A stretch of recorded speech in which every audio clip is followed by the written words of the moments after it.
Bismillahirrahmanirrahim. Alhamdulillahirabbil wassalatu wassalam ala asyrafil anbiya'i wal mursalin wa ala alihi washabihi ajmain. Baiklah, Assalamualaikum warahmatullahi taala wabarakatuh. Berjumpa lagi kita dalam mata pelajaran Pendidikan Islam Prasekolah Bijak SK Bandar Tinam. Baiklah anak-anak, hari ini kita akan masuk bab ibadah. Kita akan belajar tajuk bersuci. Apa tu bersuci? Bersuci, nanti Ustaz akan terangkan di slide sebelah. Jadi sebelum kita mulakan pembelajaran kita tentang tajuk bersuci, kita mulakan dahulu dengan membaca doa belajar. Mari sama-sama kita baca doa belajar. Ikut Ustaz baca ya. Bismillahirrahmanirrahim. Allahumma aftah alaina hikmataka wanshur alaina min khazaini rahmatika ya arhamar rahimin. Wahai Tuhan kami, bukalah ke atas kami hikmahmu dan bentangkan ke atas kami gedung rahmatmu, wahai Tuhan yang maha pengasih. Amin, amin, ya rabbal alamin.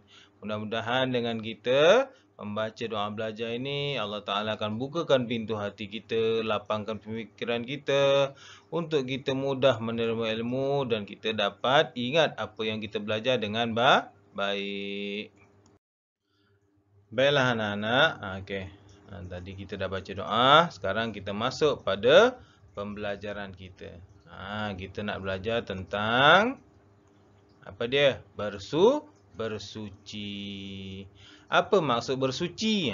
Tadi Ustaz nak terangkan macam tergantung kan? Ini Ustaz nak terangkan.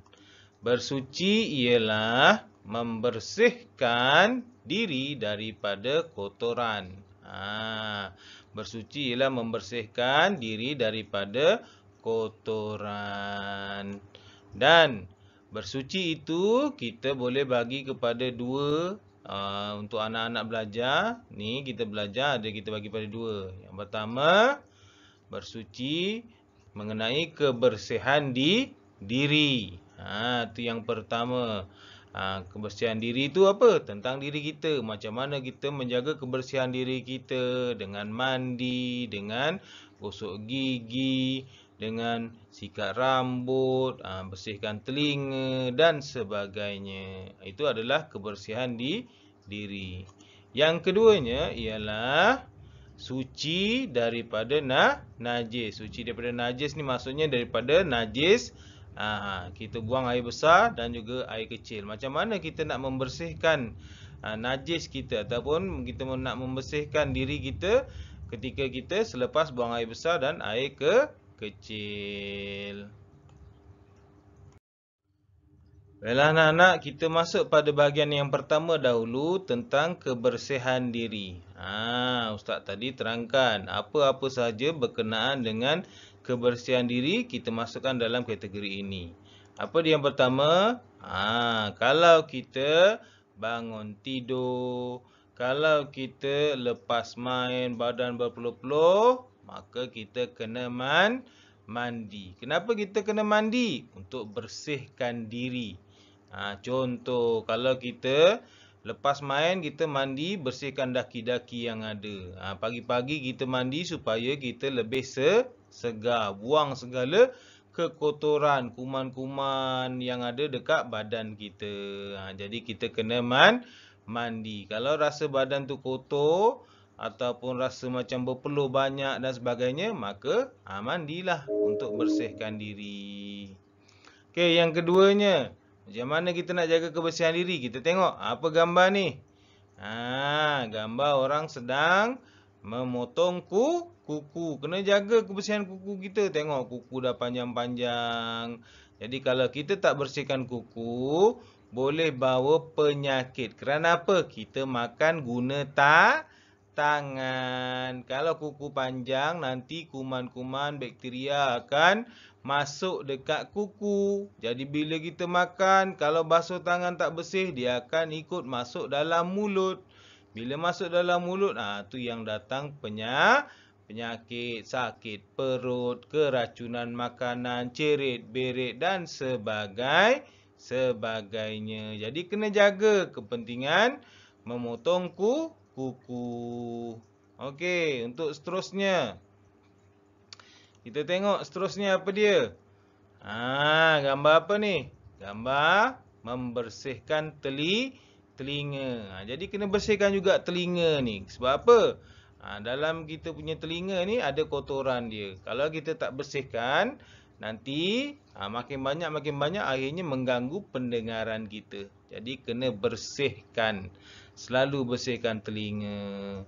Okay, selain daripada bersihkan telinga, potong kuku, mandi, apa lagi kita kena buat untuk menjaga kebersihan diri?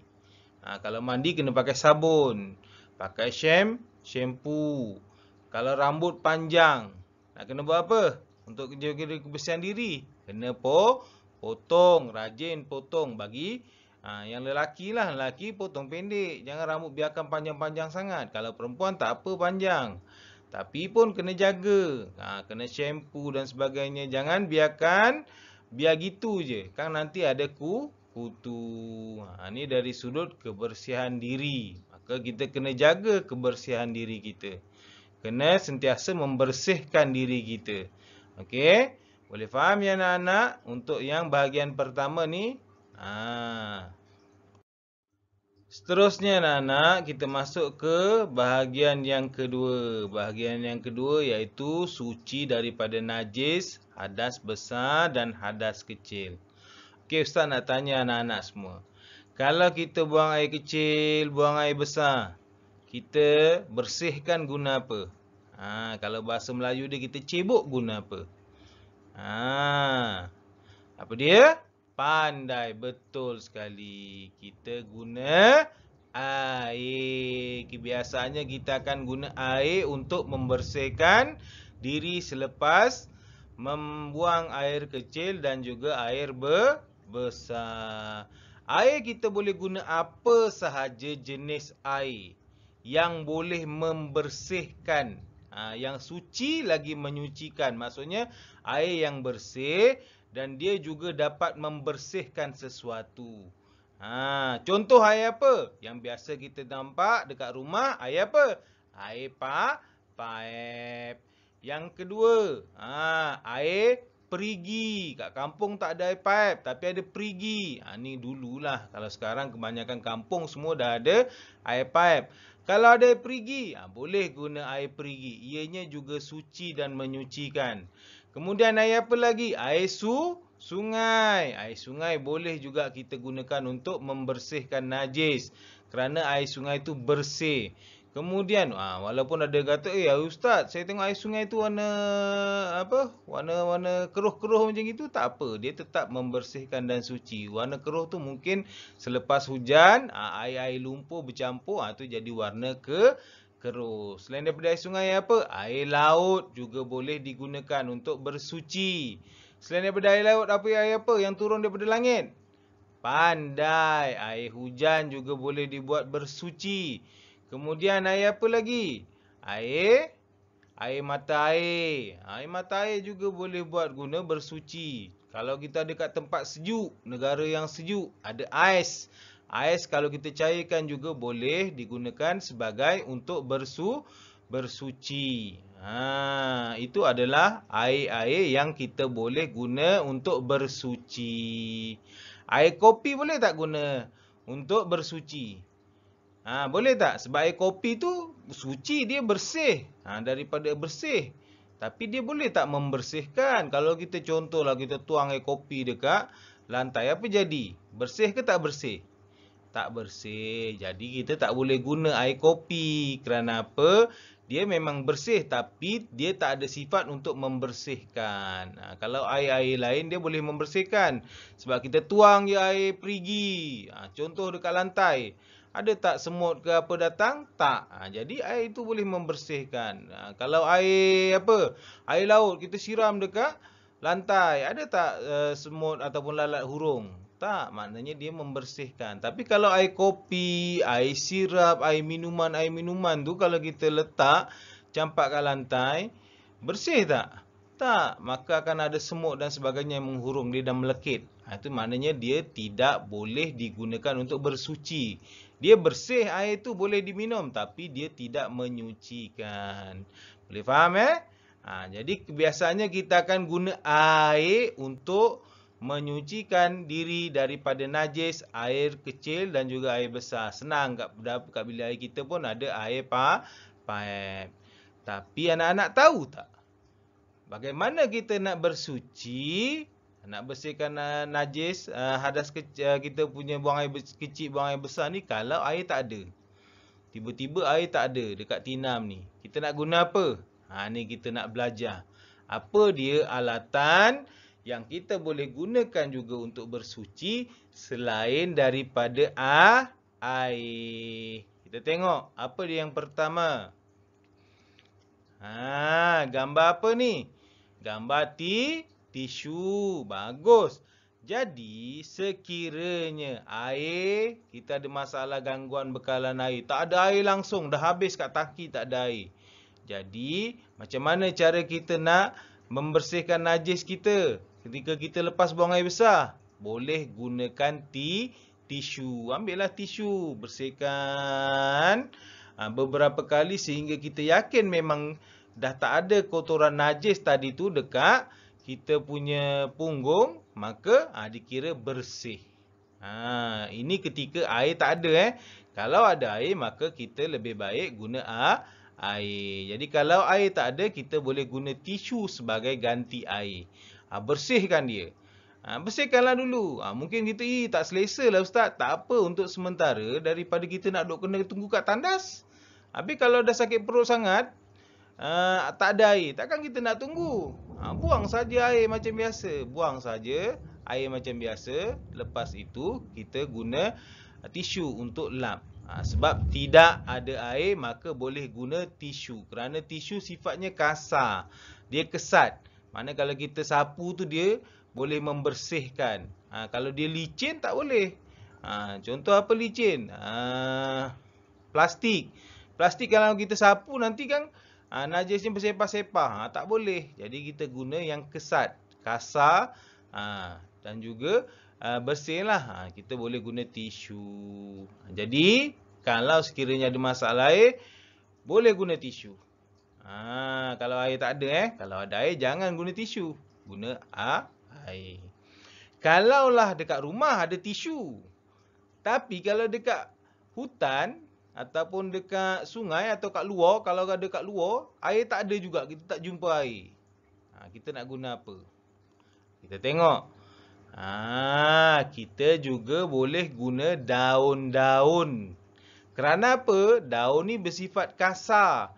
Sama macam tisu, dia kesat. Dia boleh membersihkan najis. Tapi jangan guna satu daun. Kena ada banyak daun. Maknanya kita sapu sekali, buang daun tu, ambil lagi daun yang lain, sapu lagi sekali, sampailah kita yakin bahawa ianya sudah bersih. Daun juga bersifat kasar, kesat. Jadi kita boleh gunakan. Syarat untuk menggunakan sesuatu barang tu mesti kesat dan kasar. Tapi tidak mencederakan lah. Gunakan daun, dia tak menyakitkan.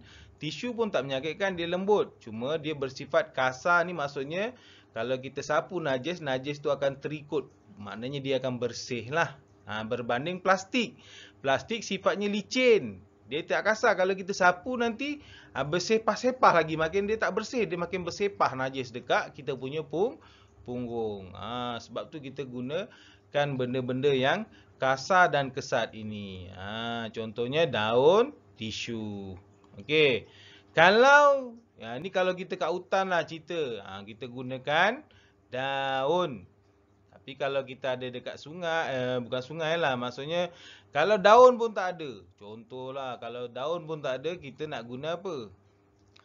Kita boleh guna batu. Ini contoh kalau kita dekat hutan, daun kita tak jumpa yang mungkin daunnya besar-besar ataupun sebagainya. Kata kita nak rasa guna batu pun boleh. Tapi kena ambil batu yang tidak tajam. Syarat dia tak boleh ambil batu yang tajam. Sebab apa kalau tajam? Nanti sapu luka. Tak bersih najis, luka lagi. Jadi kena ambil batu yang agak-agak bulat bentuknya ataupun yang agak kalau kita guna tidak menyakitkan. Macam mana guna batu? Jangan guna satu batu. Guna banyak batu. Maknanya kita ambil batu satu, kita sapu, buang najis tu. Lepas tu buang batu tu, ambil batu lagi lain. Buang 2-3 kali sampailah kita rasa dah bersih. Macam mana kita tahu dah bersih tu? Kita tahu kan selalu kalau kita buang air, kita cebok. Macam mana kita tahu dah bersih? Maknanya kita rasa dah tak ada apa-apa. Jadi boleh. Sama juga kalau kita gunakan barang-barang ini juga. Kita dah rasa dah bersih, yakin, maka boleh. Maknanya dah bersih lah tu. Jadi kita boleh guna batu. Mungkin boleh guna 3-4 batu sehingga kita yakin bersih. Apa syarat dia tadi kalau nak gunakan bahan-bahan ni? Mesti bahan ni adalah bahan yang bersih dan juga kasar dan kesat. Maksudnya dia boleh membersihkan. Kalau dia licin tak boleh. Dia mesti kasar dan kesat. Kemudian, ada semua barang ke yang kasar dan kesat ni kita boleh gunakan? Tidak. Contoh tulang. Tulang boleh gunakan tak? Untuk bersuci? Tak boleh kerana tulang adalah sejenis daripada haiwan dan juga contohlah tulang haiwan dan sebagainya, ia adalah mulia. Tak boleh guna tulang. Okey, kita tengok yang apa syarat dia yang lain? Tak boleh menggunakan makanan atau minuman. Apa contoh makanan? Contoh yang kesat apa? Ada makanan yang kesat. Apa dia? Contoh roti. Roti potong tu, roti potong putih tu kesat kan? Dia kesat, dia kasar. Kalau kita buat lap, boleh melekat najis kita kat situ. Jadi, boleh tak kita nak gunakan roti untuk buat istinja gitu? Bersihkan punggung kita ketika kita buang air besar tak ada air. Boleh tak? Tak boleh kerana dia makanan. Makanan tidak boleh dibuat untuk bersuci ketika tidak ada air. Kerana apa?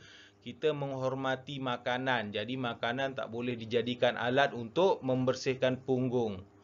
Kemudian, tadi Ustaz kata jangan guna benda yang tajam ataupun benda yang berbahaya untuk menyapu bersihkan. Tak boleh. Contoh ambil kaca. Dia tak jumpa apa-apa, dia ambil kaca. Pap, habis luka semua. Boleh tak? Tak boleh. Kaca juga tak boleh. Kemudian apa lagi? Itulah. Makanan dan juga benda yang tajam atau berbahaya tidak boleh digunakan untuk bersuci. Boleh faham ya anak-anak? Ini sekiranya tidak ada air. Tapi kalau ada air, buat apa nak guna batu? Buat apa nak guna daun? Buat apa nak guna tisu? Kita guna air. Boleh faham? Boleh faham kita nak buat apa? Kenapa kita guna benda alam ni untuk bersuci ni? Sebab kita nak biarkan diri kita bersih daripada kotoran ataupun najis tadi. Ingat kalau ada air, gunakan air. Apa-apa jenis air boleh. Air laut, air sungai, air hujan, air mata air. Yang lain-lain semua boleh. Asal dia air. Kecuali dengan gunakan minuman. Air sirap ke, air tu ke. Tak boleh lah sebab dia tidak menyucikan. Dia bersih tapi dia tidak membersihkan. Sekiranya air tak ada langsung, bolehlah gunakan barang-barang yang kesat. Kasar tapi tidak berbahaya dan juga bukan makanan ataupun tulang. Tulang pun tak boleh. Tulang orang kan dia kesat-kesat sikit tapi sebab dia tulang, kita menghormati haiwan dan juga tulang ni. Jadi kita tak boleh gunakan tulang sebagai alat untuk kita bersuci. Jadi gunakanlah tisu kalau dekat rumah.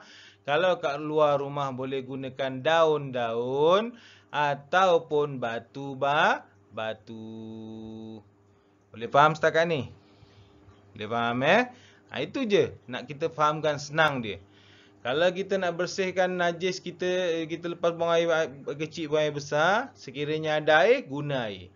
Sekiranya tak ada air, gunakan bahan yang kesat selain daripada makanan dan juga tulang, boleh digunakan. Ni contoh dia lah. Tisu, daun dan juga batu. Okey, boleh faham Ustaz harap anak-anak faham. Sekiranya tak faham boleh tanya. Nanti boleh tanya dekat Telegram ataupun boleh personal message dengan Ustaz. Ustaz, saya tak faham lah Ustaz. Nanti Ustaz akan lebih detailkan lagi kepada anak-anak untuk faham. Ni Ustaz terangkan secara ringkas tapi mudah untuk anak-anak faham. Jadi hari ini kita dah belajar tentang apa? Yang pertama, bersuci tu. Bersuci tu apa? Ustaz bagikan kepada dua. Yang pertama, bersihkan diri.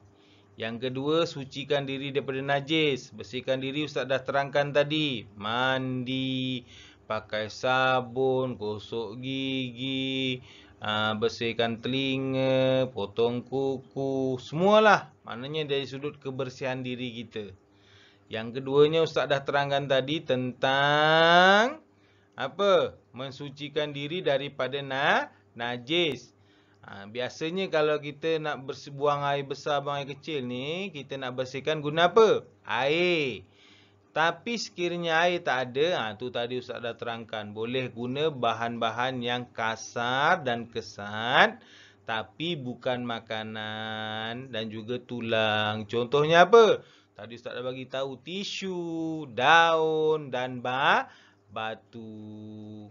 Okey, sekiranya ada air, gunakan air. Ustaz, saya berkemping dekat tepi sungai ataupun tepi laut. Kemudian saya buang air besar. Boleh tak saya bersihkan diri dengan air sungai dengan air laut? Boleh, tak ada masalah. Sebab air sungai dan air laut adalah sifatnya bersih dan juga boleh membersihkan. Okey, boleh faham ya? Jadi untuk tugasan hari ini, Ustaz nak anak-anak buat yang ni. Nampak tak kertas ni? Ada Ustaz bagi dekat modul anak-anak yang sebelum ni. Jadi anak-anak boleh sesuaikan mana gambar yang bersesuaian dengan cara membersihkan diri. Lepas tu warnakan. Kemudian kalau masih ingat ada satu modul yang sebelum ni, yang Ustaz bagi sebelum ni, tak tahu anak-anak dah hantar ke belum, yang ada gambar baldi dan juga gambar tisu, yang itu pun boleh juga diwarnakan sekiranya masih ada. Tapi kalau anak-anak dah hantar pada Umi, jadi tak payah buat yang ini saja. Boleh faham ya? Jadi sesuaikan yang ni, kemudian warnakan. Okey, sekiranya ada sebarang pertanyaan ataupun kurang jelas, boleh bagi tahu Ustaz, nanti Ustaz akan cuba jelaskan.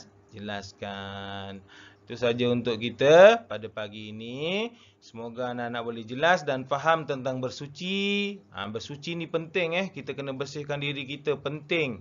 Kerana apa? Kalau kita tak jaga kebersihan diri kita, penyakit mudah datang. Kemudian yang keduanya, nak bersihkan daripada najis tu penting. Takkan lepas buang air besar kita nak pakai seluar macam itu je.